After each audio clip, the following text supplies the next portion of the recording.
Hola gente, ¿cómo andan? Espero que muy bien. Y hoy vamos a ver una respuesta que suele darse mucho cuando se habla de veganismo. Yo mismo la he dado entre unas 50 y 100 veces cuando no era vegano y no había reflexionado sobre la problemática y nuestra relación con los demás animales. Y es el caso de una de las frases o excusas más comunes que intentan justificar el hecho que utilicemos a los demás animales como recursos para nuestros propios fines. Y vamos a partir de esto para poder conceptualizar algo que es de suma importancia, que es saber qué son los agentes morales y qué son los pacientes morales. Así que vamos con el texto que ya en su título tiene esta frase o excusa muy comúnmente mencionada, que es: los leones comen cebras. Y bueno, respecto de esto, la obligación moral de los humanos frente al resto de animales, ¿sí? Y bueno, se suele escuchar mucho esto de ve y dile a un león que está mal que se coma esa cebra. Entonces vamos a ver cómo se contesta esto y qué desarrolla el autor del texto, Luis Torres, a raíz de esta contraargumentación que suele esgrimirse contra el veganismo. Arranca el texto. Esta es una de las frases más comunes que intentan justificar el hecho que utilicemos a otros animales como recursos para nuestros fines. Sin embargo, esto cae en la falacia de apelación a la naturaleza, apelando que lo natural es que animales explotemos a otros animales. Es curioso cómo, como humanos, muchas veces, y cuando no somos veganos, nos deslindamos a conveniencia de reconocernos parte del reino animal. Cuando nos es conveniente, hay humanos y hay animales, delimitando quiénes merecen ser considerados personas y quiénes no. Para luego, cuando surge el cuestionamiento de por qué no se respeta el valor inherente de los demás animales, se recurre al argumento de que somos animales, y como animales debemos imitar lo que hacen los demás animales. Además, los humanos, veganos o no, usamos muchas cosas artificiales, es decir, no generadas por el medio ambiente mismo, sino por nosotros, como la ropa, aparatos eléctricos, vehículos, etc. De tal manera que apelar a que está bien explotar animales porque es natural es algo evidentemente hipócrita e inconsistente, ya que lo que hay detrás es simplemente conveniencia y poderío. ¿Acaso el tener un mayor poderío justifica moralmente dominar a otros? Si así fuera, nadie debería oponerse a que naciones poderosas invadan a otras, o a que adultos abusen de menores u otros humanos en situación vulnerable. Por otra parte, ¿por qué los humanos adultos sin deterioro cognitivo sí debemos hacernos responsables de nuestros actos, y por qué no podemos tomar como referencia moral los actos de los animales no humanos? Al respecto, Mark Rowlands explica que existe diferencia entre los sujetos morales que pueden ser evaluados por sus actos, es decir, que tienen control sobre las emociones, positivas y negativas, y razonamientos morales, que los hacen llevar a cabo dichos actos, los pueden evitar y por ello se pueden juzgar, al contrario de aquellos sujetos morales que no tienen control sobre sus emociones, que los llevan a cometer actos moralmente correctos o incorrectos, es decir, que solo son pacientes morales. En esta categoría estarían los animales no humanos, ¿sí? En la de pacientes morales, a diferencia de la mayoría de los humanos, que somos agentes morales. El razonamiento moral es poder, en base a razonamiento lógico y evidencias, distinguir lo que es correcto de lo que es incorrecto éticamente.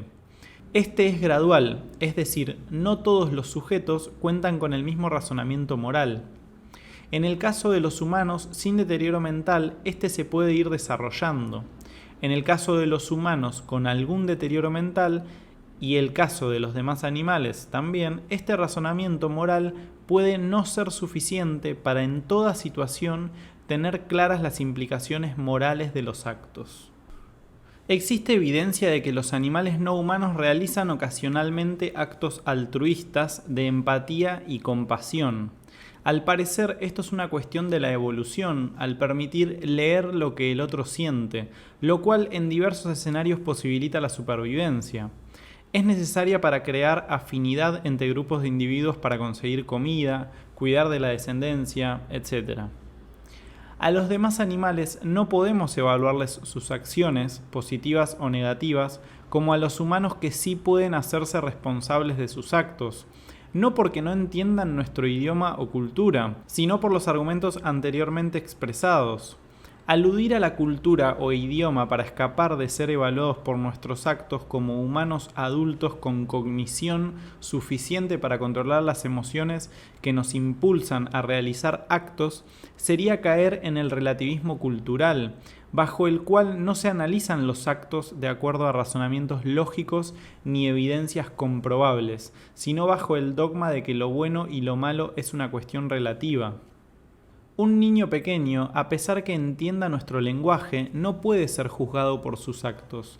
Aún no está en condiciones de, en base a razonamiento moral, controlar sus emociones positivas o negativas. Es un paciente moral. Si un humano, a pesar de tener un razonamiento moral maduro y capacidad de controlar sus emociones, realiza un acto inmoral, debe ser juzgado moralmente por ello. Puede ser que su código de conducta dictado por una cultura específica le dificulte reconocer lo inmoral del acto, y ante ello lo que corresponde es educarle sobre lo que implican éticamente dichos actos. En el caso de los demás animales, aunque se les cambie de hábitos por algún método, no podríamos juzgarles porque de repente actuarán en sentido contrario a lo que se les enseñó a hacer o dejar de hacer, ya que siguen sin poder tener control ellos mismos sobre sus acciones morales, es decir, siguen siendo pacientes morales solamente. Por lo tanto, no podemos justificar la explotación animal ni ningún otro acto que implique violación de derechos de terceros, utilizando como argumento lo que otros animales hacen o dejan de hacer. Si realmente queremos ser justos en el caso de nuestra relación respecto a los animales no humanos, la primera cosa que debemos hacer es hacernos veganos.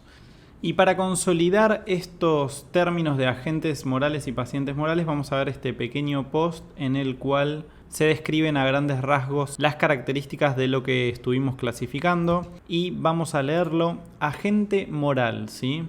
Ser humano adulto en plenitud de facultades mentales que tiene la capacidad de comprender la diferencia entre lo correcto y lo incorrecto. Tiene responsabilidad moral sobre sus actos, ya que puede controlarlos mediante su voluntad, ¿sí? Paciente moral, animales no humanos y algunos humanos que no poseen la capacidad de razonar moralmente ni comprender normas éticas, por lo tanto no poseen obligaciones morales, solo los derechos morales. Muchos seres humanos no son agentes morales, por ejemplo, bebés, personas con cierta discapacidad, ancianos seniles, y sin embargo son reconocidos como miembros de la comunidad moral, es decir, no son tratados como objetos, ¿sí?, sino como sujetos. No porque sean humanos, lo cual es irrelevante, sino porque son individuos que sienten, experimentan y tienen intereses. Esta característica, la sintiencia, es común para todos los animales que poseen un sistema nervioso activo. Para ser considerado moralmente es suficiente poseer subjetividad, es decir, ser un sujeto y no un objeto. Y esto de la sintiencia lo vamos a desarrollar en el próximo episodio, ¿sí? Así que lo pueden ver la próxima semana. Y continuamos, es decir que tenemos responsabilidad moral respecto de los demás animales. No debemos vincularnos como si su valor fuera instrumental, utilizándolos como meros recursos, objetos o propiedades.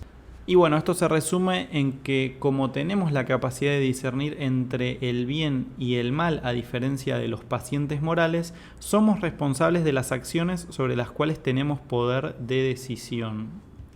Por lo tanto, entonces, en el caso del león y la cebra, no hay nada que juzgar respecto de agentes morales involucrados. Por lo tanto, es una excusa o un argumento que se esgrime en contra del veganismo que no tiene mucho sustento en la lógica, y por esto es que vamos a ver algunas otras falacias que suelen mencionarse contra el veganismo, que son las siguientes, ¿sí? Y vamos con este texto que se llama, como bien decíamos, Falacias más comúnmente esgrimidas contra el veganismo. Y arranca de la siguiente manera. A menudo tenemos que enfrentarnos contra argumentos carentes de solidez, es decir, que no tienen sustento lógico ni basado en evidencias comprobables, sino en creencias dadas por sentado debido a la educación basada en el especismo, el utilitarismo, que es medir lo bueno o lo malo de un acto por los fines, sin importar los medios que sean utilizados para llegar a esos determinados fines, y el relativismo moral, que es lo que comentábamos en el primer texto, que es cuando argumentamos que la moral y la ética es relativa y depende de cada quien y de la cultura, ¿sí? Y no la consideramos a esta moral o a esta ética basada en principios lógicos, que es lo que vimos en el episodio 1, ¿sí? Que la moral y la ética debe estar basada en principios lógicos y debe tener como base a la razón, ¿sí? El razonamiento. Continuamos con el texto, que intentan burdamente defender el hecho de explotar animales no humanos por parte de los humanos. Estas falacias son más motivadas, como se mencionó en el párrafo anterior, por un intento de defensa de los gustos, costumbres y creencias arraigadas en nuestra sociedad, y no por un ejercicio de análisis serio del tema, por lo que estos no están relacionados con el nivel intelectual ni socioeconómico de la gente que los utiliza. Esto es evidencia de que comúnmente se ejerce un criterio distinto respecto a injusticias cometidas contra humanos en contraparte a las cometidas contra animales no humanos, es decir, especismo de por medio. Cuando se trata de injusticias similares hacia humanos, utilizar falacias similares a las que aquí se muestran serían rechazadas por un gran número de gente en nuestra sociedad. Y por otra parte, la mayoría de la gente, la cual no es vegana, se siente reconfortada al utilizar estas falacias para intentar justificar su participación en la explotación animal, y las aceptan para el caso de los animales no humanos, porque no les consideran personas no humanas, sino recursos y o propiedad, ¿sí? Los ven como objetos y no como sujetos. Y bueno, la falacia primera que aparece acá es la ad antiquitatem, que es apelar a la tradición, y una frase muy común dentro de ella es: siempre hemos explotado animales, desde nuestros antepasados se hacía. El que algo se lleve haciendo desde siempre o desde hace mucho tiempo no justifica que se deba seguir realizando por ese motivo. Nuestros antepasados se vieron muy probablemente en una situación donde no existía el conocimiento para obtener nutrientes de origen vegetal. Sucumbieron ante la tentación de esclavizar animales no humanos al ver que tenían mayor poderío, pero no contaban con la tecnología actual o simplemente no tenían disponible otra fuente de nutrientes. Es decir, las circunstancias de esa gente pudo ser muy distinta a la actual, donde sabemos que no necesitamos ni debemos explotar animales. Un ejemplo de esta contradicción cuando se usa esta falacia para justificar la explotación animal es decir que sería como decir que deberíamos seguir teniendo esclavos porque eso se hizo mucho tiempo, o que las mujeres no deberían votar, o la gente de piel negra no debería tener los mismos derechos que el resto de humanos porque se hizo en tiempos antiguos y durante mucho tiempo, ¿sí? Otra falacia, ad ex populo o ad populum, que suele decirse en estos términos: la gran mayoría participa en la explotación animal, entonces no creo que todos ellos estén en un error. El que la gran mayoría considere correcto considerar recursos y o propiedad a los demás animales no dice nada acerca de si es un acto justo o no. Las mayorías pueden estar equivocadas. No se está evaluando el argumento en sí, sino qué tan popular es. Ejemplo, en el pasado fue popular la esclavitud humana, fue popular la creencia de que las mujeres no debían tener los mismos derechos legales que los hombres, y en algunos lugares fue popular hacer sacrificios humanos, pero ello no explica nada sobre si esos actos son correctos o incorrectos. Otra falacia, en este caso la naturalista: somos omnívoros y por eso comemos animales y derivados. Apelar a que podemos realizar una acción porque es natural no establece que dicha acción no vulnere derechos de terceros. Por ejemplo, ser omnívoro solo significa que podemos obtener nutrientes tanto de origen animal como de vegetal, y no que estamos obligados a explotar animales para poder sobrevivir. Otra falacia, la de petición de principio. Los humanos valemos más que los animales no humanos solamente por el simple hecho de ser humanos. Esta falacia intenta establecer una conclusión metiendo la misma en las premisas. Los humanos no valemos solamente por el simple hecho de ser humanos, sino porque tenemos intereses, emociones y voluntad propios, que deben ser respetados y protegidos mediante derechos. Al igual los demás animales, ellos tienen intereses propios como vivir, ser libres, felices, tener un hábitat. Un ejemplo de esta falacia, pero en el terreno de lo humano, sería como decir que los humanos blancos valen solamente por el hecho de ser blancos, ¿sí? Lo que no tiene ningún sustento lógico. Otra falacia, ad baculum. Un ejemplo de ella, está bien explotar a los animales no humanos porque tenemos más poder. El usar como argumento el poder no es un argumento sino una mera imposición. El decir que se hace algo simplemente porque se es más fuerte o más inteligente o cualquier otra cuestión que implique que solo porque se puede hacer algo entonces esté bien hacerlo. No es diferente de decir que por ser de un sexo es válido oprimir al opuesto, que por ser de un color de piel o etnia esté bien oprimir a los distintos. El poder no justifica oprimir a nadie, porque no existe en eso argumento alguno para precisamente justificar ese acto de dominación para explotar. Aceptar este argumento sería como decir que el machismo está bien porque los hombres tenemos más poder físico en promedio o porque ocupamos posiciones de poder por sobre las mujeres. Otra falacia, la de la pendiente resbaladiza, y un ejemplo es: si no explotamos a los animales, se extinguirán o sobrepoblarán la Tierra llevando hacia una catástrofe mundial. Fuera de que exista evidencia de que se utilizarían menos recursos naturales al no explotar animales y que, aunado a esto, no existe evidencia de que sobrepoblarán la Tierra, ya que obviamente el cese de la explotación animal no se dará en un lapso de tiempo corto, lamentablemente, sino paulatinamente conforme vaya avanzando el veganismo, con lo cual menos animales serán criados para explotarles. Lo que hay detrás de estas afirmaciones sin sustento es hipocresía. Lo que en realidad se pretende es exponer una supuesta preocupación por la existencia de los animales no humanos explotados, solamente porque quieren seguir teniendo recursos que explotar, porque eso es lo que son para ellos, recursos, sus propiedades. Defienden su derecho legal, mas no moral, de tener a individuos no humanos como propiedades. Un ejemplo de esto en el terreno de lo humano sería decir que durante la época en la que la esclavitud humana era legal, se creía que los esclavos no podrían sobrevivir al ser emancipados o al ser liberados, con lo que se intentaba justificar explotarlos por su bien. Otra falacia tu quoque, la de tú también. Los veganos también dañan o explotan animales, una frase que se suele escuchar mucho. Las plantas también sienten, que es una suposición. Entonces los veganos también esclavizan a las plantas. Este pseudo argumento es simplemente un intento en rebotar la responsabilidad de un acto inmoral en el interlocutor, cuestionando su autoridad moral, mas omite analizar el argumento en sí mismo. Independientemente de si las afirmaciones son falsas o verdaderas, el argumento en cuestión no está siendo refutado. El que el interlocutor pudiera o no caer en responsabilidad moral por un acto igual o similar al que cuestiona, no deslinda de responsabilidad de dicho acto a la persona que ejerce dicho acto ni demuestra que sea correcto. Un ejemplo de esto en el terreno del humano es alguien que dañe o haya dañado con intención o no a otro humano y le diga a un tercero que dañar a otros individuos es incorrecto, lo que no vuelve en correcto dañar a otros humanos, ¿sí? Otra falacia, ad hominem, ataque al sujeto.